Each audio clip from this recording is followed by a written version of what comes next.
아멘.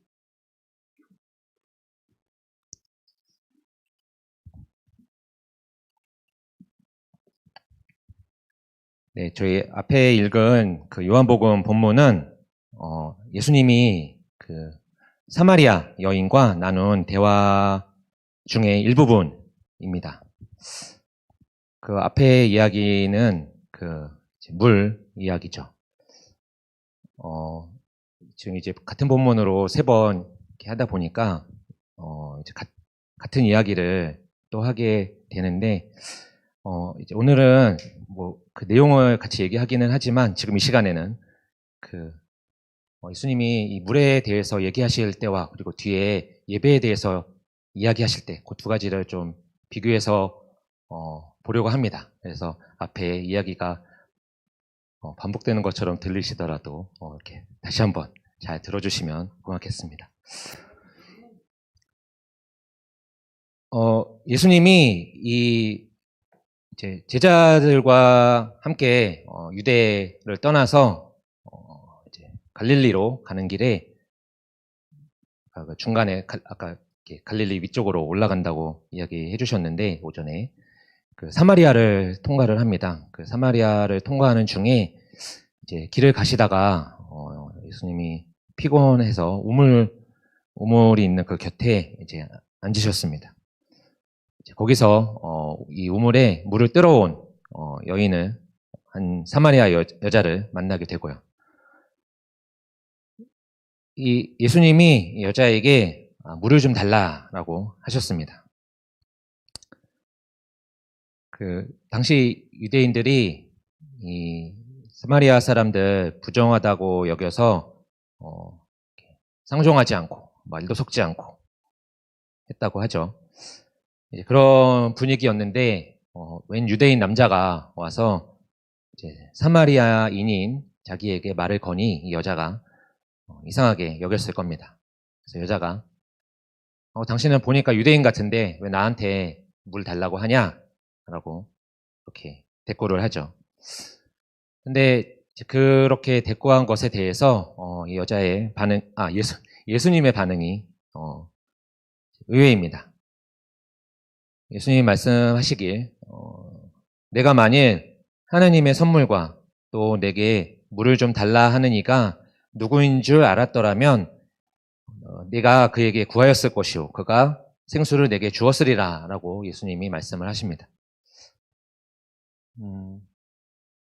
이 상황을 생각해 보면 처음에 이 물을 달라고 하신 거는 예수님이시잖아요. 예수님이 먼저 물을 달라고 하시는데 지금 이 하시는 이야기를 보면 여자에게 내가 나에게 물을 구하여야 하고 그렇게 구하면 내가 줄 것이다 라고 특이한 말씀을 하십니다. 또 말씀을 하시는 게 예수님의 주시는 이 물이 그냥 우리가 이렇게 마시는 물처럼 이제 마실 때는 우리의 갈증을 해소해 주지만 또 시간이 지나면 또 다시 목마르게 되잖아요. 그러니까 그런 물이 아니라 한번 마시면 영원히 목마르지 않은 그런 그 속에서 영생하도록 솟아나는 샘물이다. 그런 물을 준다라고 예수님이 그런 말씀을 하십니다. 여러 가지로 신기한 이 말씀을 하셨어요. 이 사마리아 여자도 이 사마리아 여인도 예수님이 이런 말씀을 하시는 게 뭐 무슨 얘기인지 100% 이해가 되지는 않았겠지만 그래도 이런 신기한 물을 주신다고 하니까 그 물 마시고 저희 목도 이제 그러면은 예수님 말씀대로 목도 안 마르게 되고 또 우물물 길러 왔던 차에 예수님 만난 거잖아요. 그러니까 이제 우물물 길러 안 와도 되게 해주세요라고 말을 합니다.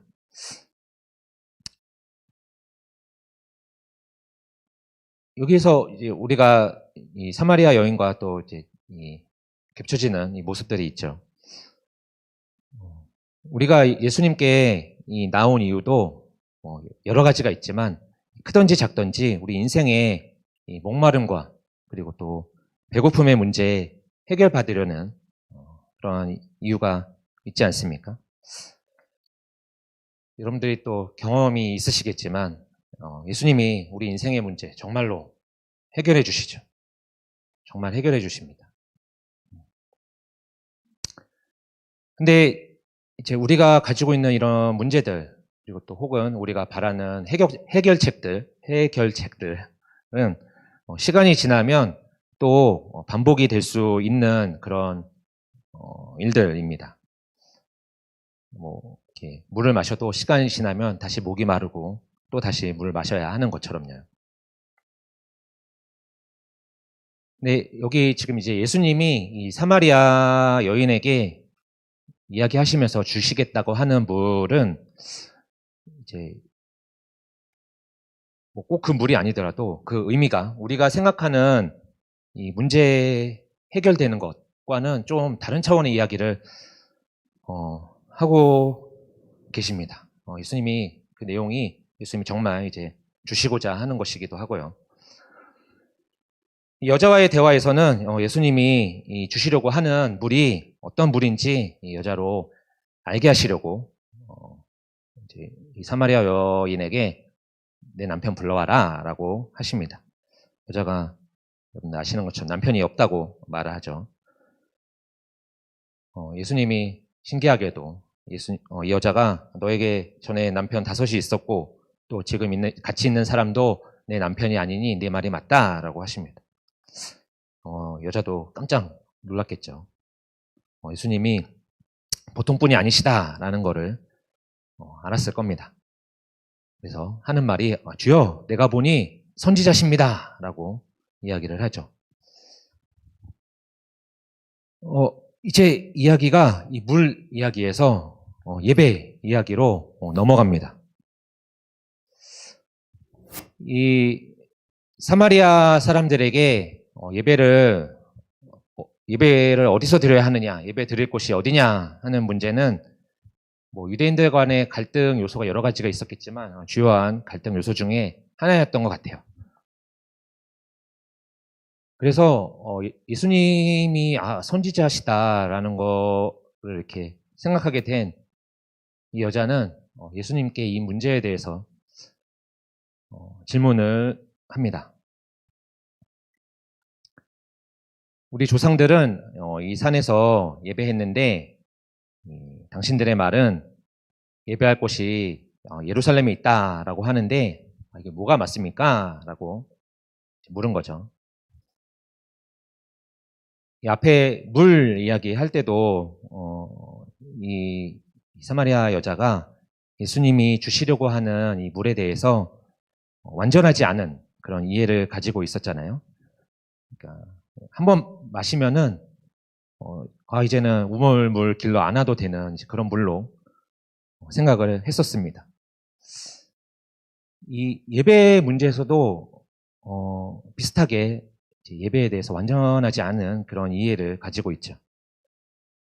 지금 이 여자가 가지고 있는 이 예배에 대한 관심은 지금 이 사마리아 지역에 있는 이 그리심산에서 예배하는 것이 맞는지 예루살렘에서 예배하는 것이 맞는지 하는 그런 것이었습니다.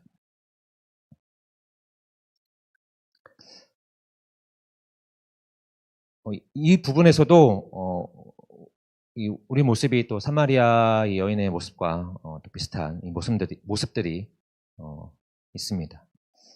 예를 들면 내 소견대로 예배드리는 모습이 연결이 될 수 있을 것 같아요.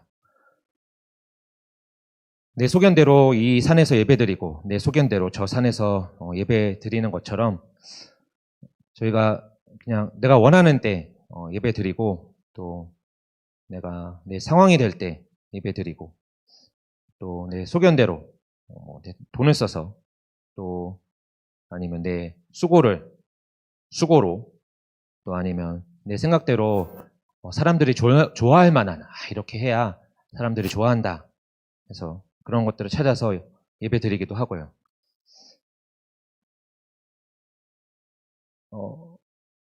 이런 것들이 그 순간에는 잠시 그럴듯해 보일 수도 있지만 다시 목마르게 되는 그런 물과 같습니다. 해결책이 되지 않는 거죠.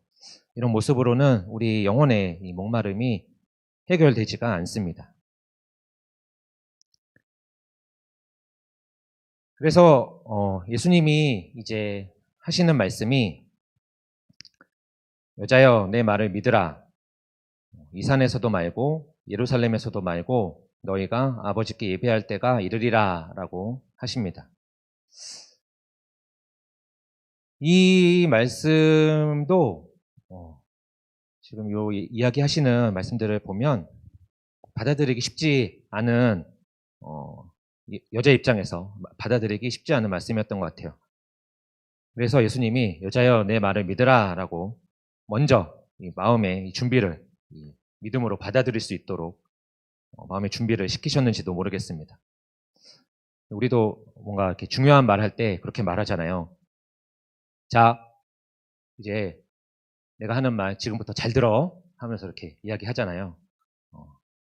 그런 것처럼 예수님이 지금부터 내가 하는 말 잘 듣고 믿어라 라고 말씀을 하십니다. 그 말은 이제 예수님이 하시는 말씀 우리가 집중을 해서 들어야 한다는 거죠.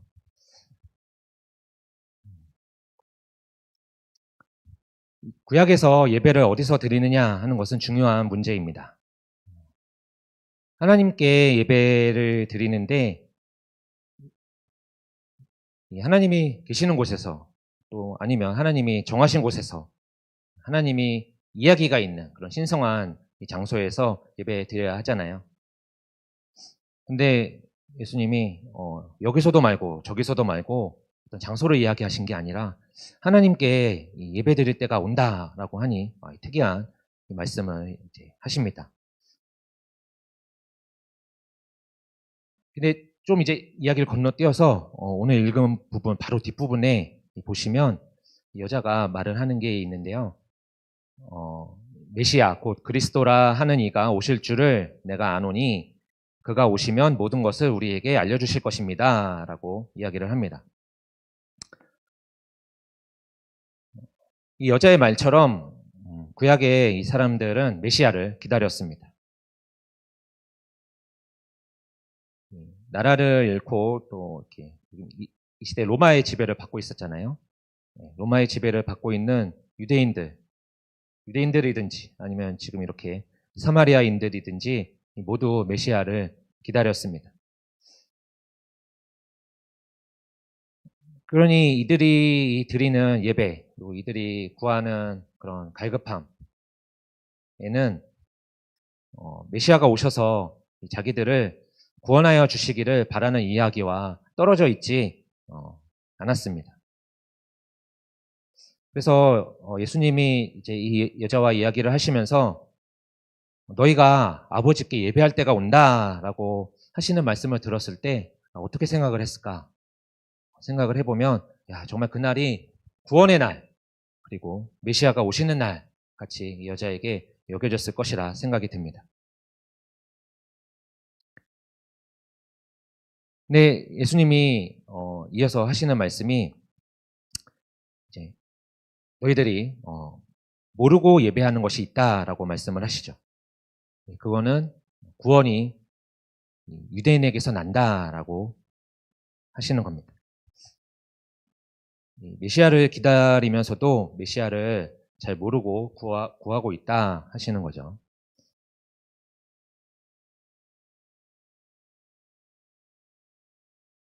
메시아가 오셔서 아버지께 이제 예배하게 되는 때는 다시 이렇게 풀어서 말씀을 하시는 게 아버지께 참되게 예배하는 자들 그런 사람들이 영과 진리로 예배하게 되는 때다라고 말씀을 하십니다. 메시아가 오시면 그렇게 예배할 수 있게 된다라고 하시는 거죠. 그리고 그런 때가 온다라고 이야기를 하십니다. 근데 올 뿐만 아니라 그때가 바로 지금이다라고 이야기를 하시는 거죠. 우리가 이렇게 영화나 드라마 볼 때도 처음에 그냥 볼 때도 재밌지만 이렇게 가끔은 결론을 알고 볼 때 야, 이런 복선이 앞에 숨겨져 있었구나 하면서 더 그 재미를 알게 될 때가 있잖아요. 우리 이제 예수님의 이야기를 알고 있지 않습니까? 그래서 우리가 그 이야기를 알고 지금 이 예수님의 하시는 이 말씀들을 들여다보면, 예수님이 지금 이 말씀을 하시는 이 예수님이 너희가 기다리는 메시아고, 또 영원히 이 목마르지 않게 할 그 생명수를 주시는 그런 분이시다. 이런 말씀을 여러 가지 말들로 물 이야기도 하고 남편 이야기도 하고 예배 이야기도 하시면서 풀어서 설명을 하고 계시다 하는 것을 우리가 볼 수가 있습니다.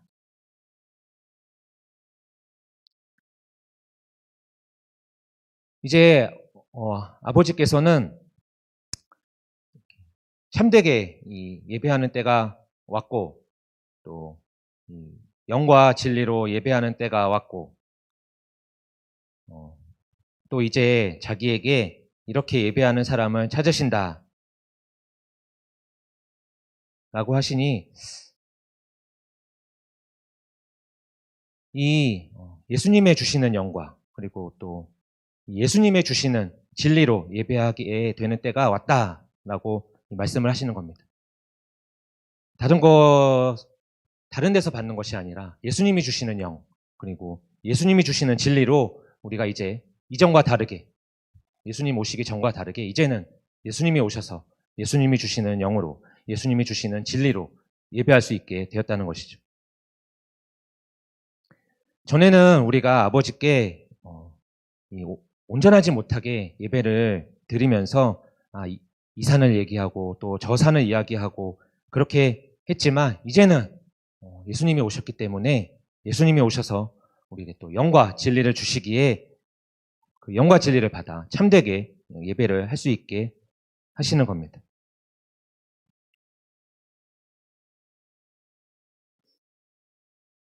하나님은 영이십니다. 그래서 장소에 제한을 받지 않으시죠. 앞에 관심 가진 거 장소에 대한 이야기였잖아요.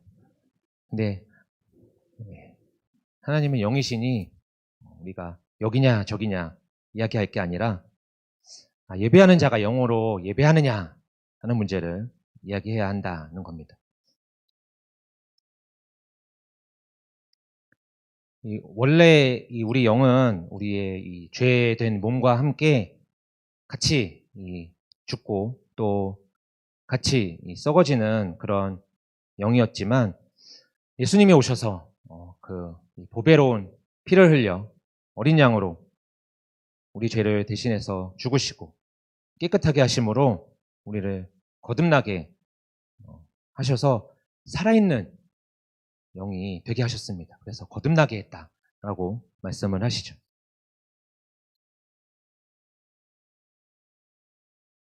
우리가 정말 하나님 앞에 이제 살아있는 영이 되었습니다. 살아있어도 죽은 것 같은 그런 영이 아니라 예수님으로 인하여서 우리가 살아있는 영이 된 것입니다. 그래서 우리가 살아있는 몸으로, 살아있는 영으로 하나님께 예배 드릴 수 있게 되었습니다. 하나님이 영이시다 하는 것은 또 하나님이 우리의 마음의 이 깊은 곳을, 우리 영혼까지도 보신다 하는 말씀입니다.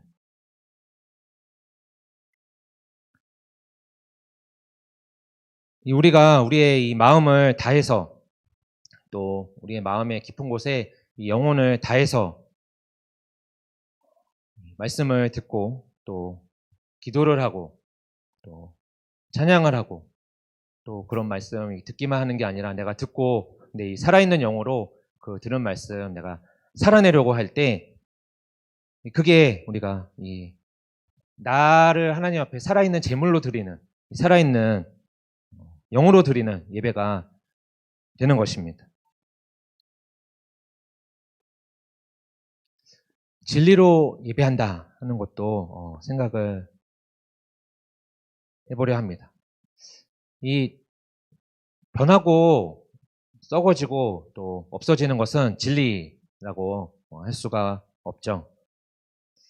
네, 그렇게 생각을 하면 진리는 변하지 않는 하나님께만 해당하는 말입니다. 이 세상에 어떤 것도 진리라는 이름을 붙일 수 없죠. 근데 이 진리이신 하나님이 예수 그리스도로 우리에게 오셨습니다. 그리고 우리에게 오신 이 진리를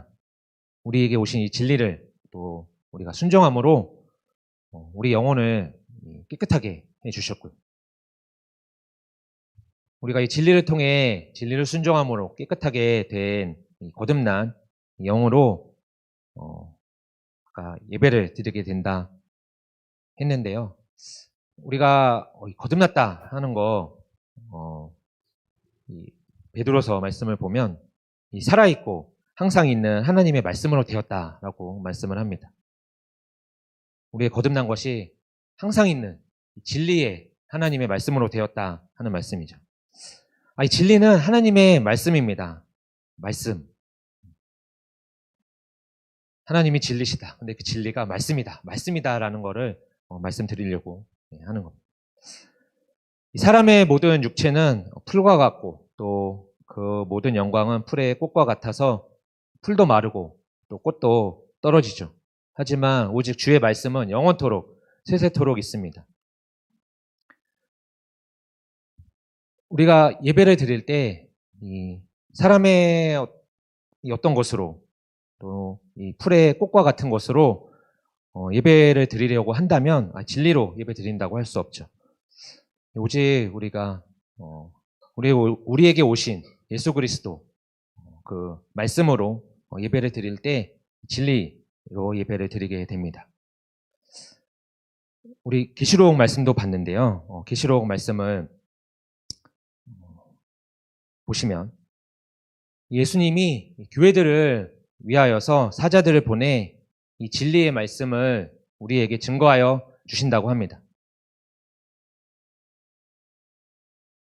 교회 안에서 이 진리의 말씀을 우리가 말씀을 듣잖아요. 근데 그 말씀의 증거를 또 보여주시는 거죠. 이 계시록 이어지는 본문 말씀을 보면 예수님이 광명한 새벽별이다. 내가 광명한 새벽별이다라고 하시는데요. 아주 이 말씀 보면서 청소년교회 얘기를 많이 하게 되는데 청소년교회 수련회에서 읽었던 베드로 후서 말씀이 생각이 났습니다. 그 말씀이 1장 9절 말씀인데요. 또 우리에게 더 확실한 예언이 있어 어두운 데를 비추는 등불과 같으니 날이 새어 샛별이 너희 마음에 떠오르기까지 너희가 이것을 주의하는 것이 옳으니라 라는 말씀입니다. 이 사마리아 여인의 이야기도 그렇고 또 저희 이야기들을 생각을 해봐도 그렇고 우리의 마음이 밤처럼 깜깜하고 또 우리의 인생이 밤처럼 깜깜하잖아요. 그런데 주신 이 예언의 말씀을 주목해서 보고 또 주목해서 보고 또 생각하고 또 생각을 하면 이 샛별이 우리 마음에 떠오르게 된다. 떠오르게 하신다라는 그 말씀입니다. 이 베드로서 말씀이요.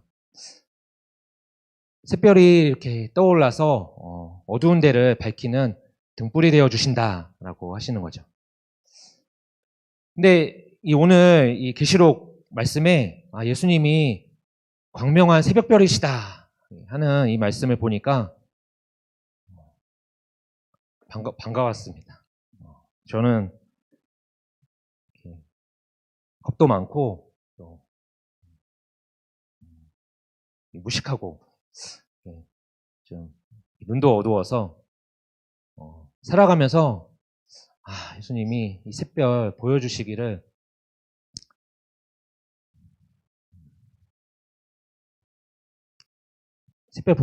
늘 바라거든요.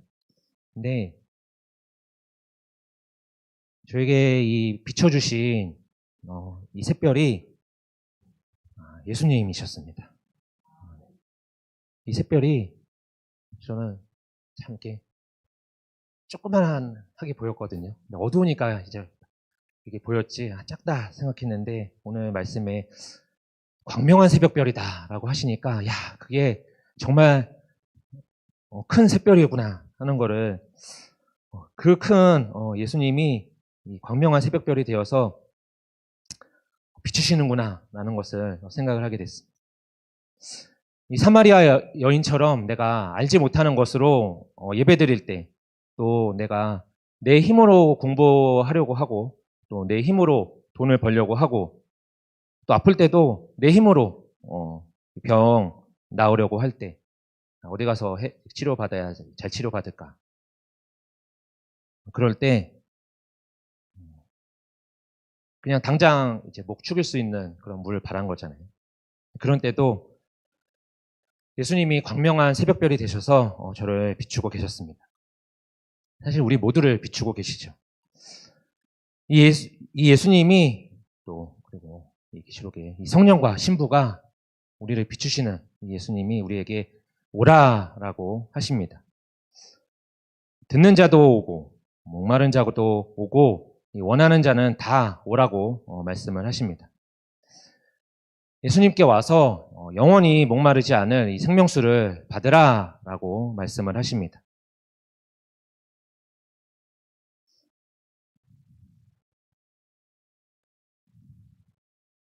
이 모든 은혜를 하나님 우리 아버지께서 우리에게 거저 주신다라고 하십니다. 우리에게 주시는 은혜는 바로 그리스도 예수님이십니다. 우리가 믿는 예수님이십니다. 예수님이 우리가 받은 진리이고 우리가 받은 은혜이고 우리가 받은 생명수이십니다. 예수님이 우리에게 오셔서 이제 우리로 하여금 영과 진리로 예배하게 하십니다. 이 말씀 주신 이때 우리가 이 말씀 기억하여서 평생 살아가는 동안에 하나님 앞에서 내가 하나님께로 나아가며 또 영과 진리로 예배하는 자, 또 그렇게 예배해서 앞에 하나님이 그런 사람 찾으신다고 했잖아요. 하나님의 이런 찾으시는 자 되는 서울 이기는 교회 모든 성도님들 되시기를 바랍니다. 문제가 두 개가 있네요. 아까 제가 올라오기 전에 살짝 봤는데 없었던 것 같아요. 네, 저를 불쌍히 여기시지 않고.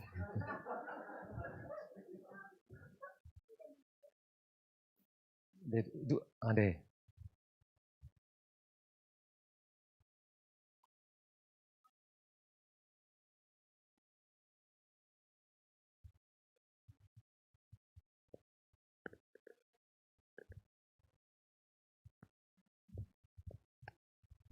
네. 답을 해주실 분이 지금. 네.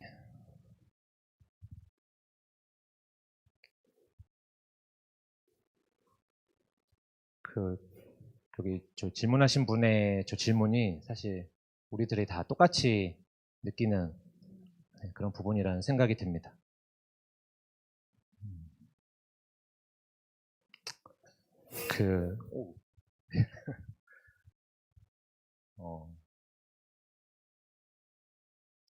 기본적으로 저희가 그렇죠. 저희가 그런 이 하나님의 이 은혜를 체험을 해도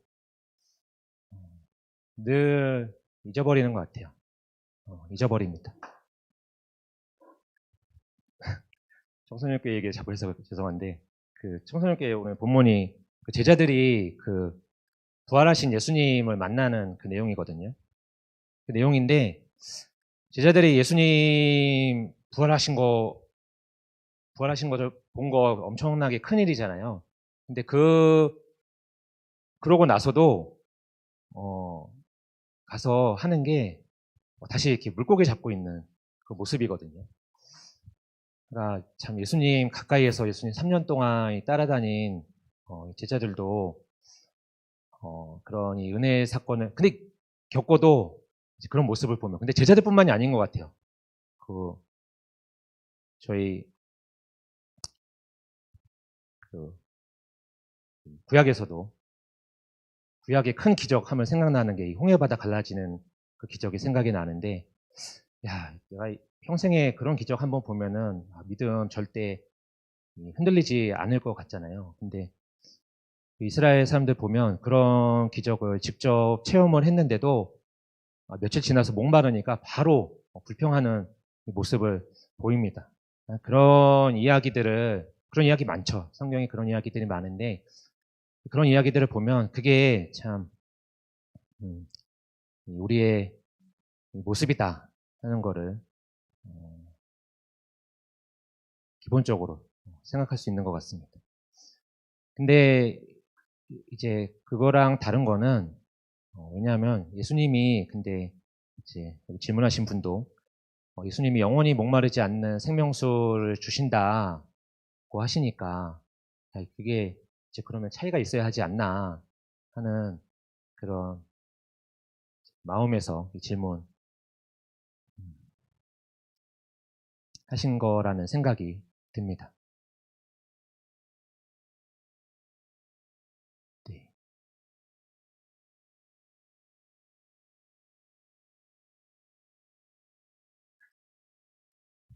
그, 어, 근데 예수님, 목마르지 않는 생명수를 받았다는 거 예수님을 만났다는 거거든요. 예수님을 만나면, 저희가 아까 그, 이제 부족하니까 그런 모습이 반복이 되는데, 좀 달라집니다. 그 앞에, 아까 제가 얘기한 김에 청소년교회 아까 그 본문 생각을 해보면, 그 요한복음 말씀이거든요. 요한복음 뒤에 내가 나를 사랑하느냐 물으시고 내 양을 먹이라 하시는 그 본문이에요. 세 번 그 물으시는 그 본문입니다. 그 본문인데 그 제자들이 가서 이 사람 없는 사람 되라고 하신 그 소명 다시 말씀하시는 그 내용이잖아요.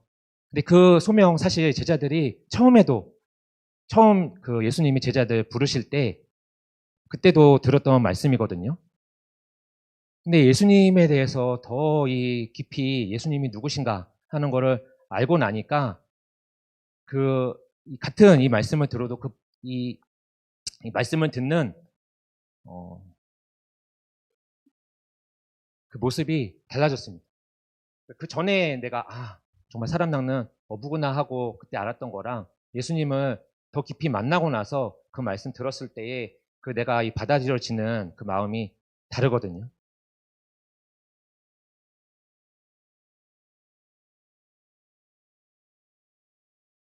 그래서 달라집니다. 그러니까 두 가지 말씀은 다 드릴 수 있는 것 같아요. 우리가 여전히 그런 문제가 있다. 근데 또 다르게 말씀을 드리면 예수님 만나면 그 문제 해결된다.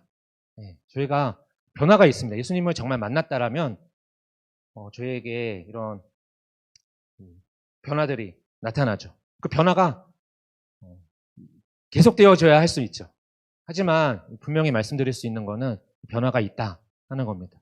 제가 또 생각나는 말씀이 그런 변화가 나타나면 예전에 내가 이제 겪었던 어려움에 대해서 잠깐 힘들 수 있죠.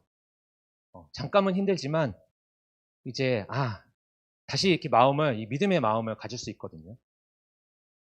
이거 그 베드로서에서 베드로도 하는 말입니다. 베드로도 예수님과 함께 정말 산전수전을 다 겪었잖아요.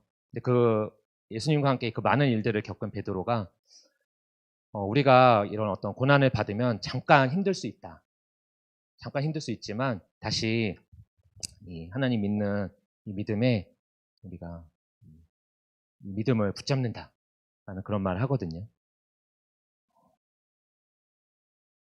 그러니까 전에 우리가 어렵게 생각했던 것, 힘들었던 것에 대해서 예수님 만날수록 이제는 이제 다른 사람이 됩니다.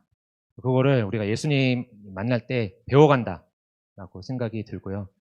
그 바울의 고백처럼 그래서 내가 나중에는 정말 예수님 만나가는 가운데 내가 부유한 데 처할 줄도 알고 또 가난한 데 처할 줄도 아는 그런 모습으로 변해간다 하는 게 그냥 하시는 말씀이 아니라 저는 진짜라고 믿어요. 우리에게 그런 변화가 내가 정말 예수님 깊이 만날 때 그런 변화가 나에게도 있다. 이 죽음이 두려워서 예수님 부인했던 베드로도 예수님이 베드로 너 이제 이렇게 죽는다라고 얘기하시는데 그거 그대로 받아들이거든요. 그 변화되는 겁니다. 그런 변화가 있다. 그리고 목마르다고 느낄 수 있는 거 느낄 수 있다. 하지만 예수님 만날 때 우리에게 그 목마르지 않는 생명수 주시는 거 있다. 라고 부족한 답변을 드리겠습니다. 다음이지. 사마리아 여인은 사회 통념에 어긋난 사람으로 예수님께 생명수를 받았습니다. 그렇다면 이후에 사마리아 여인은 한 남자에 만족하고 살았을까 궁금합니다.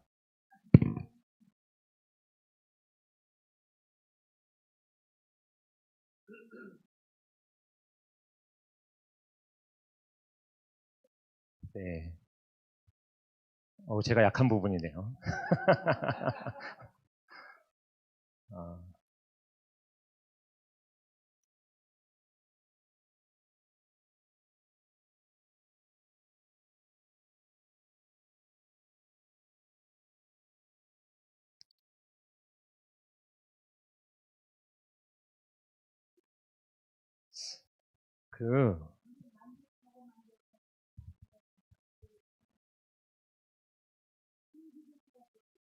네.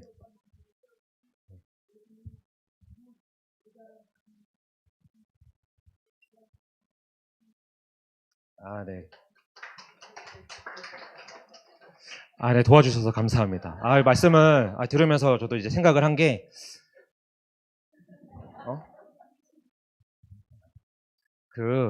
진짜 그게 중요한 문제가 아니다라는 생각이 드네요.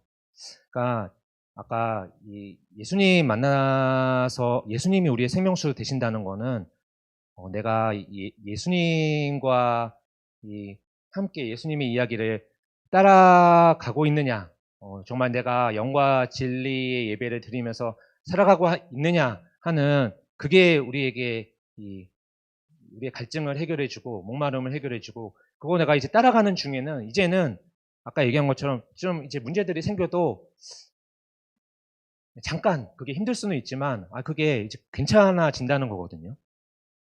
이런 거에 이제 개의치 않고 그러니까 이 믿음의 사람들이 순교까지도 할 수 있었던 거 아니겠습니까? 자기 목숨을 아끼지 않고 정말 예수님과 함께하는 것이 내가 평생에 나의 이 맛을 시원하게 해주시는 물이다라고 했기 때문에 그래서 저 이야기도 네. 마찬가지 이야기라 생각합니다. 어떤 형태이든지 하나님의 주시는 이야기를 발견하고 살아가려고 하지 않았을까. 또 모르지만 교회 안에 들어와서 믿음을 가지게 되었으면 더 아름다운 이야기로 되겠죠. 네. 여기까지입니다.